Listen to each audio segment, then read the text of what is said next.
One of the things that I enjoy more than anything else is learning new things. Getting curious about something and diving in and fiddling around and learning through trial and error and eventually becoming pretty good at something. And without this free time, I didn't know how I was ever going to do that ever again. And so I'm a big geek. I want to keep learning things. I want to keep growing. And so what I decided to do was go to the library and go to the bookstore and look at what research says about how we learn and how we learn quickly. And I read a bunch of books, I read a bunch of websites, and trying to answer this question, how long does it take to acquire a new skill? You know what I found? 10,000 hours. Anybody ever heard this? 10,000, it takes 10,000 hours. If you want to learn something new, if you want to be good at it, it's going to take 10,000 hours to get there. And I read this in book after book and website after website, and my mental experience of reading all of this stuff was like, no! I don't have time. I don't have 10,000 hours.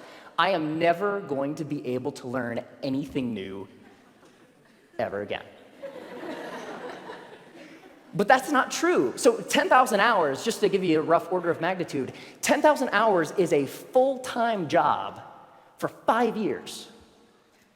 That's a long time. And we've all had the experience of learning something new, and it didn't take us anywhere close to that amount of time, right? So what's up? There's something kind of funky going on here. What the research says and what we expect and have experiences, they don't match up. And what I found, here's the wrinkle. The 10,000 hour rule came out of studies of expert level performance. There was a professor at Florida State University, his name is K. Anders Ericsson. He's the originator of the 10,000 hour rule. And where that came from is he studied professional athletes, world-class musicians, chess grandmasters, all of these ultra-competitive folks in ultra-high-performing fields, and he tried to figure out how long does it take to get to the top of those kinds of fields. And what he found is the more deliberate practice, the more time that those individuals spent practicing the elements, whatever it is that they do, the more time you spend, the better you get. And the folks at the tippy top of their fields put in around 10,000 hours of practice. So this message, it takes 10,000 hours to reach the top of an ultra-competitive field, became, it takes 10,000 hours to become an expert at something, which became, it takes 10,000 hours to become good at something, which became, it takes 10,000 hours to learn something. But that last statement, it takes 10,000 hours to learn something, it's not true. It's not true. So, what the research actually says, if I spend a lot of time here at the CSU library in the cognitive psychology stacks, because I'm a geek. And when you actually look at the studies of skill acquisition, you see over and over and over a graph like this. Now, researchers, whether they're studying a motor skill, something you do physically, or a mental skill, they like to study things that they can time, because you can quantify that, right? So they'll give research participants a little task, something that requires physical arrangement or something that requires learning a little mental trick, and they'll time how long a participant takes to complete the skill. And here's what this graph says. When you start, so when researchers gave participants a task, it took them a really long time because it was new and they were horrible. With a little bit of practice, they get better and better and better, and that early part of practice is really, really efficient. People get good at things with just a little bit of practice. Now, what's interesting to note is that if, we don't really, for skills that we want to learn for ourselves, we don't care so much about time, right? We just care about how good we are, whatever good happens to mean. So if we relabel performance time to how good you are, the graph flips, and you get this famous and widely known, this is the learning curve. And the story of the learning curve is when you start, you're grossly incompetent and you know it, right? With a little bit of practice, you get really good really quick. So that early level of improvement is really fast. And then at a certain point, you reach a plateau, and the subsequent gains become much harder to get. They take more time to get. Now, my question is, I want that, right? How long does it take from starting something and being grossly incompetent and knowing it to being reasonably good in, hopefully, as short a period of time as possible? So, how long does that take? Here's what my research says. 20 hours. That's it. You can go from knowing nothing about any skill that you can think of. Want to learn a language? Want to learn how to draw? Want to learn how to juggle flaming chainsaws? If you put 20 hours of focused, deliberate practice into that thing, you will be astounded at how good you are. 20 hours is doable. That's about 45 minutes a day for about a month, even skipping a couple days here and there. 20 hours isn't that hard to accumulate. Now, there's a method to doing this, because it's not like you can just start fiddling around for about 20 hours and expect these massive improvements. There's a way to practice intelligently.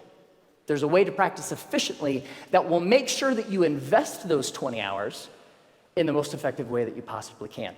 And here's the method. It applies to anything. The first is to deconstruct the skill. Decide exactly what you want to be able to do when you're done, and then look into the skill and break it down into smaller and smaller pieces. Most of the things that we think of as skills are actually big bundles of skills that require all sorts of different things. The more you can break apart the skill, the more you're able to decide what are the parts of this skill that will actually help me get to what I want, and then you can practice those first. And if you practice the most important things first, you'll be able to improve your performance in the least amount of time possible. The second is learn enough to self-correct. So get 3 to 5 resources about what it is you're trying to learn. Could be books, could be DVDs, could be courses, could be anything. But don't use those as a way to procrastinate on practice. I know I do this, right? Get like 20 books about the topic. It's like, I'm gonna start learning how to program a computer when I complete these 20 books. No, that's procrastination. What you want to do is learn just enough that you can actually practice and self-correct or self-edit as you practice.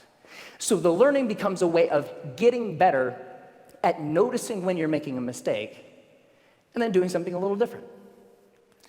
The third is to remove barriers to practice. Distractions, television, internet, all of these things that get in the way of you actually sitting down and doing the work. And the more you're able to use just a little bit of willpower to remove the distractions that are keeping you from practicing, the more likely you are to actually sit down and practice, right? And the fourth is to practice for at least 20 hours. Now, most skills have what I call a frustration barrier. You know, the grossly incompetent knowing it part, that's really, really frustrating. We don't like to feel stupid. And feeling stupid is a barrier to us actually sitting down and doing the work. So by pre-committing to practicing whatever it is that you want to do for at least 20 hours, you will be able to overcome that initial frustration barrier and stick with the practice long enough to actually reap the rewards. All right? That's it. It's not rocket science. 4 very simple steps that you can use to learn anything. And so it's amazing, pretty much anything that you can think of. What do you want to do? The major barrier to learning something new is not intellectual. It's not the process of you learning a bunch of little tips or tricks or things. The major barrier is emotional. We're scared. Feeling stupid doesn't feel good. In the beginning of learning anything new, you feel really stupid. So the major barrier is not intellectual, it's emotional. But put 20 hours into anything. Doesn't matter. What do you want to learn? You want to learn language? You want to learn how to cook? You want to learn how to draw? What turns you on? What lights you up? Go out and do that thing. It only takes 20 hours. Have fun.